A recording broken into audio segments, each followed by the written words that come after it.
use our imagination as the criminal does. Imagine what might have happened and act upon it. As I've been trying to do in this case, we usually find ourselves justified. Then you know? Another day, two at the most, and I will know. My one fear is the murder will strike before we're ready. In that case...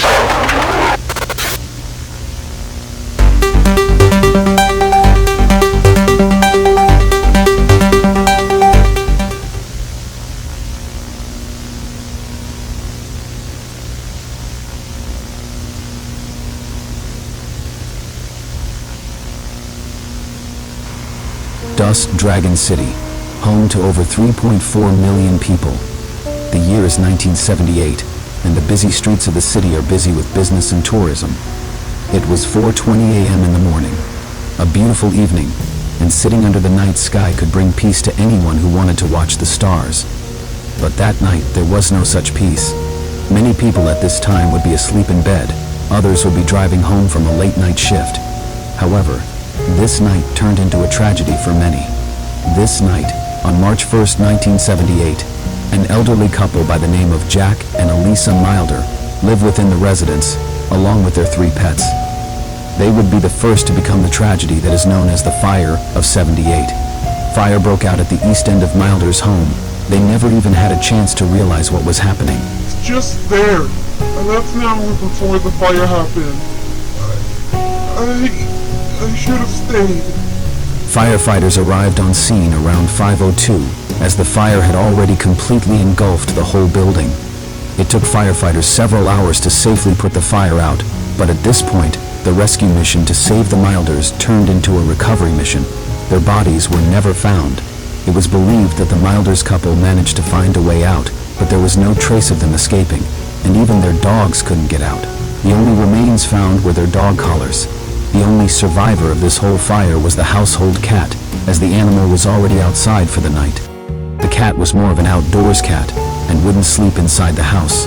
It was discovered later that the cat, at the time, was staying at a neighbor's house. I remembered the heat. I remember how hot it was, so I had to leave my own home. I went to another neighbor's place just to get away from the heat. I never seen anything like this before. This fire left many questions unanswered, as investigators did their best to look.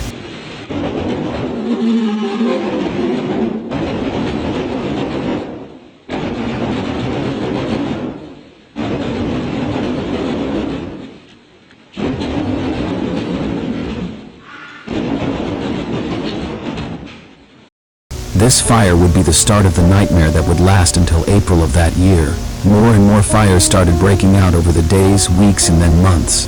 The death toll continued to rise during this time, and many people didn't know who or what was causing the fire. As the fire continued to burn throughout March, a local museum, the Flame Factory, caught fire. Station 8 was the nearest fire station to the museum, and they quickly rushed over there. This event took the lives of 2 fellow firefighters, Jason Freeman and his fiancée, Stella Roxtell. Jason and Stella both entered the building to fight against the fire. Other firefighters were heading toward the building when something strange happened that the firefighter couldn't explain. By the time we realized what was going on, it was too late to A small react. explosion causes damage to the door, where the first 2 firefighters entered the building. It took the firefighters several hours to put the fire out, only to discover the tragedy. The only remains found were the fallen firefighters' damaged helmets. This discovery showed the investigator that the firefighters were attacked. These attacks would be proven as several more fires have started happening around the area, with the same results. Another fire similar to the Flame Factory happened at the old Memphis Shore Theater, where 3 victims went missing. They were just explorers who liked to explore abandoned buildings, and they so happened to be at the abandoned Memphis Shore Theater on March 23rd, where the tragedy was discovered after a fire broke out.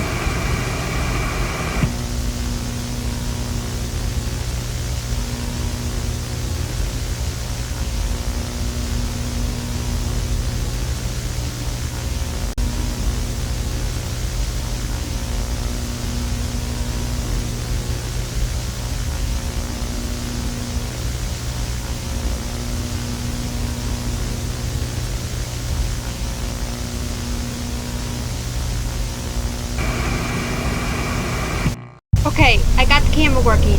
What should we do with this? Hold on, I got an idea.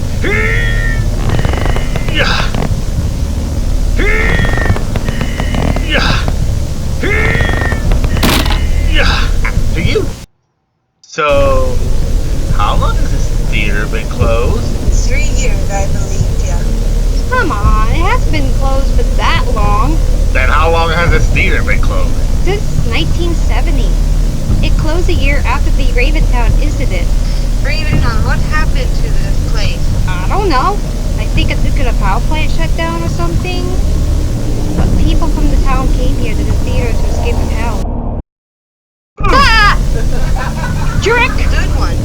You serious? It probably has a lot of spiders in here. Shut up, Mitch. Ew! Yo! I found something so freaking weird. You guys need to look at this. What is it? I don't know, but it looks so freaking gross, man. This is weirding me out.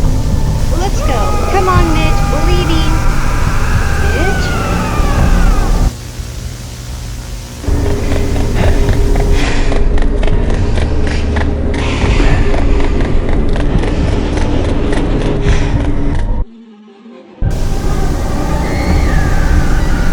Eva?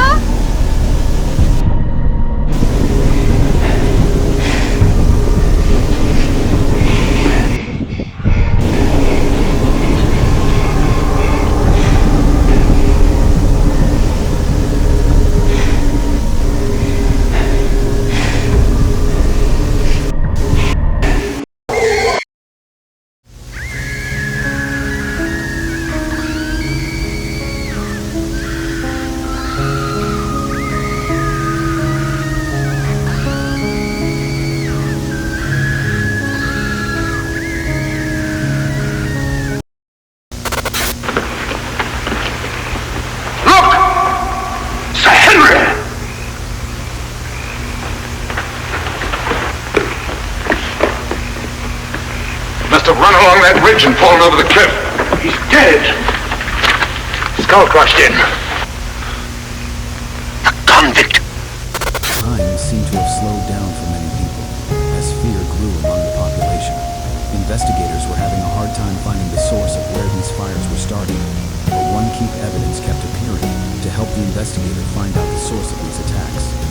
It all happened on April 1st, 1978, when a small grocery store was a target of these attacks.